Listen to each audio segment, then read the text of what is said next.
This orphan boy has the weirdest dream. When other kids want to become like their favorite superhero, this boy wishes to be a supervillain. But before that, he needs to prove himself as a loyal henchman. Lester is a 15-year-old boy who lives in an orphanage. Due to his obsession with comics and clumsy nature, he never got adopted by any family.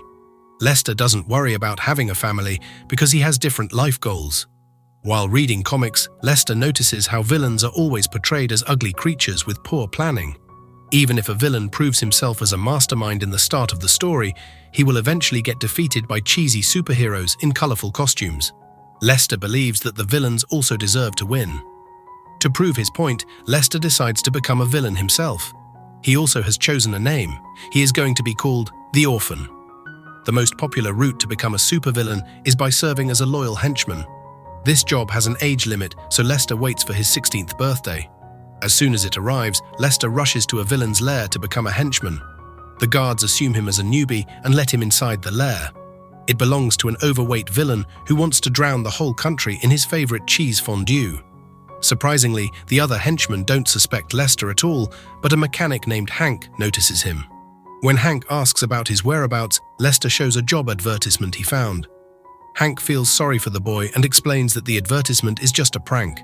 You can't get hired as a henchman like other jobs.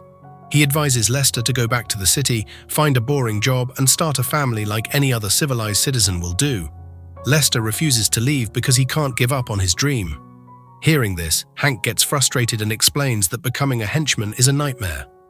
This is not a workplace, but a dangerous lair where the villain is planning to kill people with radioactive cheese. Before Lester can respond, the lair gets attacked by the superheroes team called the Friendly Force 5. All the henchmen take their positions to protect their boss, so Lester also grabs a gun. One of the superheroes notices the boy and flies down to teach him a lesson. Luckily, Hank saves Lester and begs him to forget about his stupid dream and enjoy a peaceful life. After the superheroes leave, all the henchmen and staff members fly back to their secret location. It's the union of evil henchmen that lies in the supervillain city on a secret island. Lester also sneaks into the henchman bus and arrives at the union. He gets interviewed by an AI recruiter who tests Lester in different aspects. Unfortunately, Lester has no promising qualities and gets hired as a third-grade henchman. Meanwhile, Hank is called by his boss, Waxman, who doesn't seem happy with his performance. Waxman reminds Hank that he works for the bad guys. Instead of saving Lester, he should have guarded the villain. As a punishment, Hank is going to be Lester's mentor. Lester gets really happy to hear this and promises to be Hank's best apprentice. However, it's not going to be that easy. As soon as Lester steps in the streets, he gets mesmerized by tall buildings and high-level technology. Here lives all those masterminds behind destroying cities. At first, Lester gets happy to meet his favorite supervillains, but then he notices how the retired supervillains have to adopt boring jobs to earn a living. Their lives are more complicated than Lester thought. Suddenly, he sees new edition comics and tries to steal them, but despite being filled with criminals, crime is not allowed in this city. To survive here, Lester needs to find a job as soon as possible. Hank takes him to the henchman job fair. There he introduces Lester to his team that includes a gorgeous woman named Jane, two young guys Stu and Yakov, and the eldest member, Old Doug, who lost his body in the last fight. Before Lester can talk to them, a loud announcement is made to attract the henchmen. It's the most notorious villain, the Baron Blackout. When no henchman shows interest in working with Baron, he offers them triple salary. Hearing this, all henchmen rush to register themselves. Hank's team members also want to join, but Hank clearly says they are not allowed to work with Baron. It's one of the survival rules Hank made to survive in this career as long as possible. Mostly henchmen don't survive more than a few months, so it's very important to choose the right job. Baron sends his most loyal henchman, Biff, to recruit new workers, but Biff is more interested in annoying Hank. He keeps making fun of Hank and his team, but Hank doesn't reply and walks away with Lester. After a while, they arrive at the Supervillain History Museum, where Lester will carry out his first job. He has to mop the floor. Lester doesn't like the job, but he is still happy as he can know more about the villain's history. Costumes and weapons of famous villains are kept here. Lester starts checking each of them one by one, but a covered piece grabs his attention. Hank stops him from messing around, but Lester still pulls away the sheet. It's the frozen body of a villain called the Bandit. The superheroes dropped a volcano on him and trapped him in a giant indestructible crystal. Lester immediately notices the glowing ball near Time Bandit and tells Hank that the ball is called Whatifeum. It's a magical crystal that grants your wishes when opened. The superheroes froze it because they were afraid of villains taking over the world using the Whatifeum. Hank doesn't think it's possible, so he advises Lester to focus on cleaning. Suddenly, a girl walks in and drops her reports. While helping her, Hank notices that she's the same scientist who worked for Baron Blackout along with him. The girl introduces herself as the museum curator, Jolene Zen, and walks away before Hank can ask any more questions. Hank always liked her, but never got a chance to make a move. Luckily, Jolene left her computer behind and Hank rushes to give it back. Before leaving, he warns Lester to stay in his place, but Lester can't do that at all. He starts wandering in the whole museum and imagines being a legendary supervillain. Suddenly, he steps on the mop and slips down into a storage box that contains a Ubersuit prototype. Without a second thought, Lester tries on the helmet and unintentionally turns on the robotic suit. The rest of the pieces get on Lester by themselves and start shooting lasers and fires. The whole museum becomes a mess, but Lester has no idea how to control the Ubersuit. Hank finally returns and asks Lester what's happening, but before he can reply, the suit gets in the flying mood. Hank is afraid of getting blamed for the mess, so he cleverly sneaks out of the museum. Lester is flying uncontrollably around the country and causes trouble here and there. He even reaches space and takes a beloved zoo animal along with him. The public and the news reporters are expecting from the superheroes to handle these matters, but none of them want to work during their break. They just saved the world this morning and want to have some peaceful time to eat their lunch. Meanwhile, Hank returns to his apartment where he has opened a small bar to enjoy his free time. While making some beer, Hank wonders what he will do once his punishment ends and he can be a henchman again. He suddenly remembers about the Whatifeum, but then he reminds himself that Lester is just an idiot who speaks stupidity. Luckily, Hank got rid of him. However, as soon as Hank takes his name, Lester crashes into the apartment. Hank gets really angry and clearly says that he doesn't want to get involved in any of Lester's weird plans. Hearing this, Lester finally reveals that he didn't steal the suit and never meant to use it to become a villain. He is trapped and needs help. Hank eventually agrees to help and asks Lester to open his face shield. As he does that, Hank punches his face and knocks him down. Meanwhile, the notorious Baron Blackout is checking each of the new henchmen one by one. He orders them to stand in front of a laser gun and asks weird questions.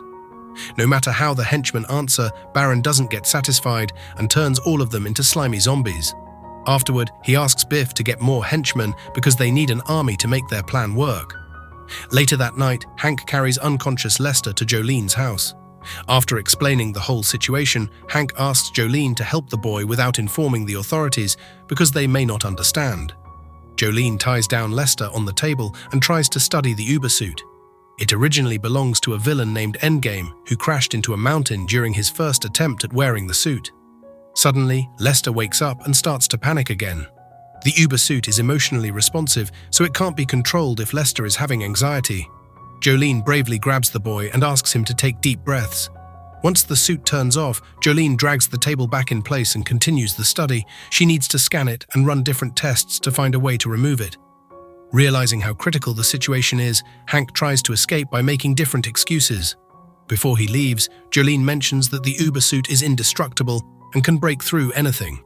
Hearing this, Hank changes his plan and starts acting politely. He apologizes to Lester and offers to stay until everything gets fixed. Hank asks Jolene to bring some coffee, but as soon as she steps out of the lab, Hank tells Lester that they are going to fulfill their dreams. But first, they need to find a secret place to design their plan. Lester is an innocent boy who immediately trusts Hank and does as he says. The next morning, they reach a dump where Hank finally shares his story about his first day. He worked as a henchman for Baron Blackout along with his team while Jolene was a scientist there. Baron wanted to kill children, so Jolene refused to help him. Suddenly, the superheroes arrived, but Baron was ready to kill them too. Luckily, Hank risked his career and turned off Baron's deadly gun.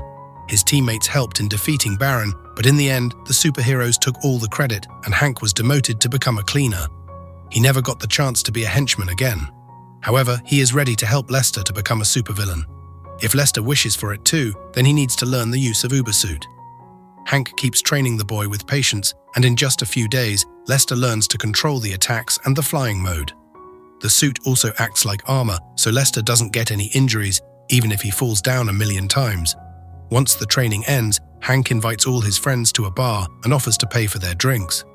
Jane gets suspicious and asks Hank to tell them everything that happened. Hank begs his friends to stay calm because he needs their help. They have to take Lester to the museum to put the suit back in its place. Hank's friends fall for his lies and agree to help. They disguise themselves as robots and reach the museum. While they distract the guards, Hank and Lester sneak into the museum. Finally, Hank reveals his true intentions. He wants to use Lester's strength to break the crystal and get the powerful Waterfium. It will fix all of their lives. Lester fully trusts Hank and starts shooting at the crystal. He tries to break it several times, but the power doesn't seem enough. Lester eventually gives up and apologizes to Hank, but Hank starts blaming his incompetence. He calls Lester a useless boy who can't even hold the mop straight. He got superpowers on a silver plate, but still can't use them properly. How can such a person become a real supervillain? Lester asks Hank to stop, but Hank keeps calling him with insulting titles. Lester gets really angry, and his emotions help him gain enough power to break the crystal. Hank grabs Waterfium and apologizes to Lester for using a dirty trick. All that he said was intended to trigger Lester's powers.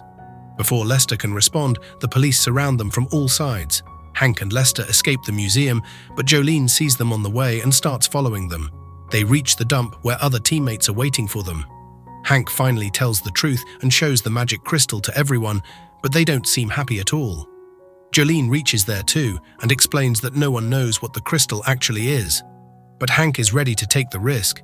He wishes for himself and his team to get rid of the henchman job and let Lester become a real supervillain. Saying this, Hank breaks the crystal, but Lester destroys it before it hits the ground. Hank has no right to make decisions for others' lives just because he wants to. Everyone gets really angry and calls Hank a selfish and insensitive guy who not only deceived his friends, but also tried to mess up their lives. His teammates break all ties with Hank before leaving, and Jolene also doesn't want to see his face again. Hank returns home and starts grabbing important stuff to leave this city once and forever. Suddenly, his boss, Waxman, arrives and arrests Hank for destroying the museum. Meanwhile, Jolene takes Lester back to her lab and tries lasers of different frequencies to break the suit. She also keeps talking about Hank and his bad deeds. She liked him at first, but he turned out to be the worst guy he ever met. Lester asks Jolene to calm down and give Hank another chance. He may not be as bad as they think. He is someone who saved Lester without knowing who he was. Hank made some mistakes, but he did everything because he felt lost and trapped. He's lonely just like Lester is. This loneliness forced them to make some risky decisions. Jolene finally understands and starts thinking from Lester's point of view. The next day, Biff kidnaps Hank's teammates and presents them in front of Baron Blackout. The evil boss wants to test his shooting gun on them, but Biff begs him to spare a few henchmen because they need cleaners and cooks to survive. Baron agrees, and the teammates start working on Baron's ship.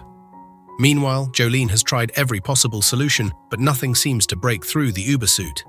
Lester gets frustrated and decides to cut the armor by himself. He uses random tools, but of course none of them works on the armor. Poor Lester gets really sad and wonders how he's going to enjoy the rest of his life. Jolene feels sorry for him, but then she suddenly remembers that the suit works with emotions. If anger increases its power, then staying calm may shut it down. Jolene asks Lester to close his eyes and think about his happy place. Being an orphan and a weird boy, Lester never had a happy moment in his life. After thinking for a few minutes, he finally remembers the time when Hank appreciated him after the training. That was his happy place, the feeling of having a friend who is standing beside you. As Lester opens his eyes, he realizes that the suit has been removed by itself. Lester and Jolene start celebrating, but they get interrupted by a loud noise. It's Baron Blackout who is going to take over the world. To announce his dominance, he uses his zombie-making gun on a few citizens of the supervillain city. He orders all the other villains and henchmen to serve him, otherwise they all will die. Saying this, Baron leaves the island and heads to the capital city to get rid of the superheroes. Meanwhile, Hank escapes his boss and rushes towards his crew. Unfortunately, all of them are kidnapped except for the old Doug. Hank regrets his behavior and decides to rescue his friends by himself. Old Doug gets worried for him, so he rushes to inform Jolene and Lester. They must do something because Baron is more powerful than ever. He even defeats all the superheroes single-handedly, and the Prime Minister is ready to accept his orders. Finally, there's a supervillain who is going to win the war. Suddenly, Hank appears in the sky in his flying car and shoots some missiles at Baron's ship. They barely caused any scratch, but it wasn't Hank's intentions anyway. He just wanted to trigger Baron. The plan works and Baron sends a few missiles in return. Hank guides the missiles back towards the ship and breaks his car's windshield so the missiles can shoot right inside the ship. Hank asks Baron to let his friends go, but Baron clearly refuses. Instead, he points his gun towards Hank to turn him into a slimy zombie. Luckily, Lester reaches there in ubersuit and stops the gun ray. He volunteers to handle the Baron alone and asks Hank to go and save his friends. They have already gotten into the escape pod, but Hank and Jolene stay behind to help Lester. Meanwhile, Lester gets brainwashed by Baron, who offers to train him to become a real supervillain. Lester falls for his tricks and gives the ubersuit to Baron. Hank wonders why he did it, but Lester clearly says that he wants to fulfill his dream. He finally got the right mentor, and together with him, Lester will take over the world. Lester keeps admiring Baron's achievements, and it makes Baron more and more powerful. Once Baron gets to the peak of his strength, Lester starts recalling the insulting moments of Baron. He ends his speech by saying that bad guys never win. All of it was his plan to make Baron emotionally unstable. Once Baron gets really frustrated, the ubersuit also loses its controls and blasts into pieces. Lester loses his chance to fulfill his dream, but in the form of a team, he has gained a loving family.